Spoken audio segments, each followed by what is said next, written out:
আমি আসলে এটা আমার মাথার মধ্যে ঘুরপাক খাচ্ছে, আমি আসলে সমাধানটা খুঁজে পাচ্ছি না। হে অমিত ভাই, কি ব্যাপার? এই ফাঁকা জায়গা, নিরিবিলি জায়গা একা একা বসে আছেন, কি ব্যাপার? কি কাহিনী আপনার?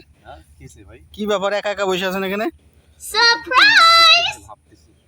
এত মনে দুঃখ আপনার?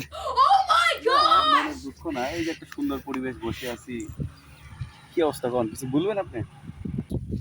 বলতে তো একটা কথা তো বলতে চাচ্ছি ভাই, এখন আসলে কথাটা আমি চিন্তা ভাবনা করে সমাধান খুঁজে পাচ্ছি না, বা এর সঠিক উত্তর খুঁজে পাচ্ছি না আমি। কি কথা বলবো তাহলে আপনাকে? বলেন। কথা হলো হ্যাঁ, যে এই যে মানুষ ফেসবুক খুললেই মনে করেন সুখের পোস্ট আছে, যে আজ আমার ছেলে হইলো, আমি এই করলাম, আমি ওই করলাম। এই যে দুঃখের যে পোস্টগুলো দেয়, যে সৃষ্টিকর্তা বা আল্লাহ বা ভগবান আমার এই হয়েছে, তুমি আমাকে রহমত দান করো, আমাকে সুস্থতা দান করো, মানে বিভিন্ন ধরনের পোস্ট।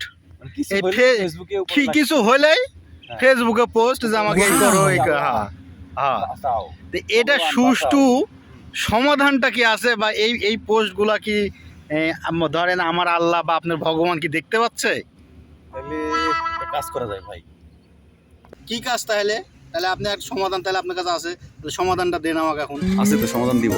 তাহলে দেন, দ্রুত সমাধানটা দেন। আমি আসলে এটা আমার মাথার মধ্যে ঘুরপাক খাচ্ছে, আমি আসলে সমাধানটা খুঁজে পাচ্ছি না। মিলে চলেন একটা জায়গায় যাই। মানে কোন জায়গায় গেলে সেই জায়গার আবার সমাধান হবে?